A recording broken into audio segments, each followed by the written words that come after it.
Temperaments, page number 376. Temperaments.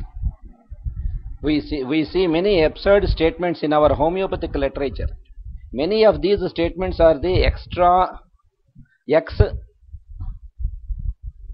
cathedra statements of our ablest men. These are quoted and handed down as accepted and demonstrated wisdom. Our clinical reports are full of these traditional whims. The clinician reports a case that is clear and strong in the reasons for the use of the remedy that cured, but he ends his reasoning by saying that in addition to the symptoms, he favored the remedy because her hair was auburn. Auburn ante auburn, AUBURN.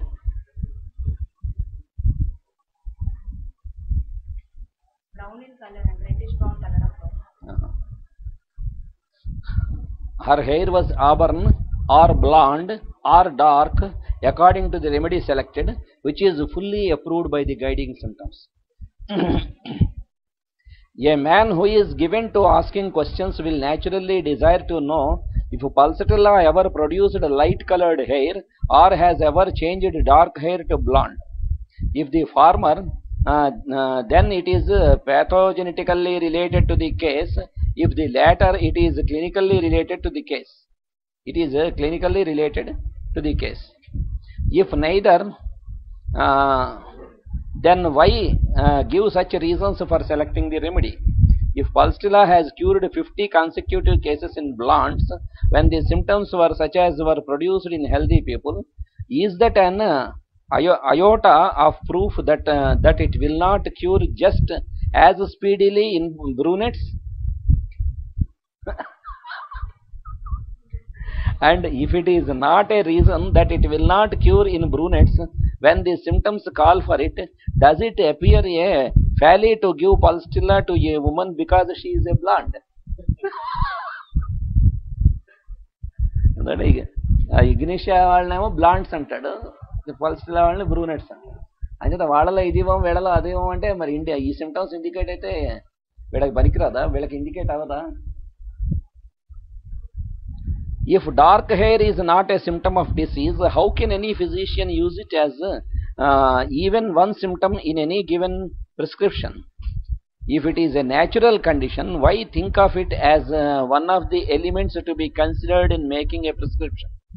If the hair must be red to be a distinguishing symptom in any given case, how red must it be to make the remedy clearly indicated?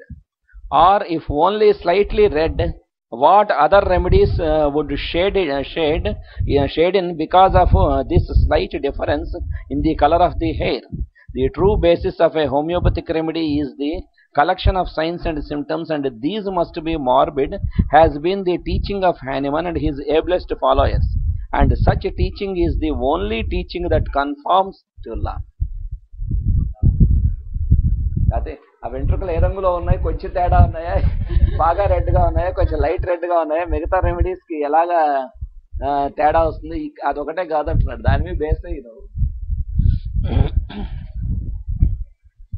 what benefit is it to pursue the study of biology to discover the difference in the natural constitutions of human beings when it must be the sick, morbid condition in the constitutions of human beings that must be fully and extensively evolved to guide the physician in healing sick people?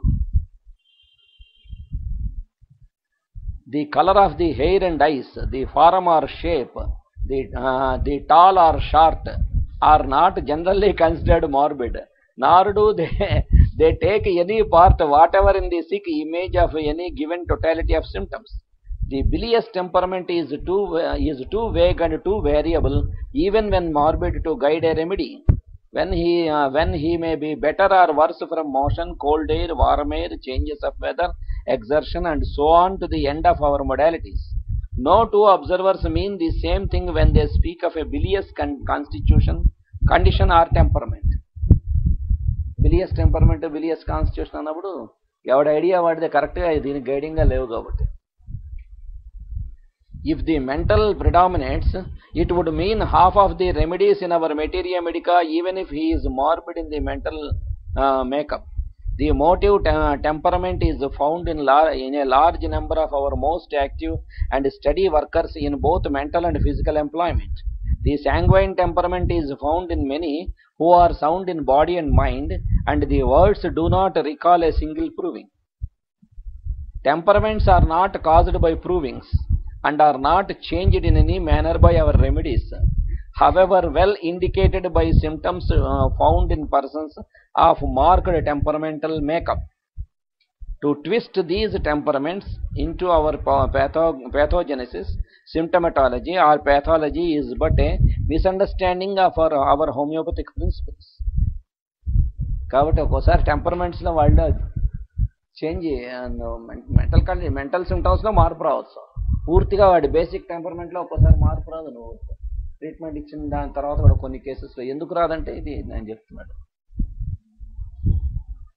అందుకే homeopathy రాకముందు సామెత పుట్టింది కదా, homeopathy వచ్చాక కొంచెం దాన్ని మార్చుకోవాల్సి వస్తుంది. కానీ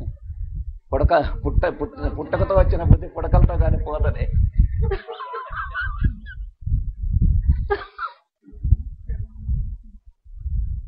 One who knows how to find a homeopathic remedy for sick people does not pause long to take the measure of the normal constitution of his patient who has changed from the normal to the abnormal constitution.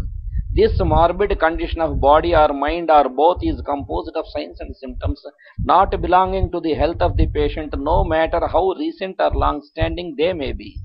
The study of general and particular symptoms so clearly defines and outlines this morbid constitution that the study from first to last becomes a positive and scientific problem.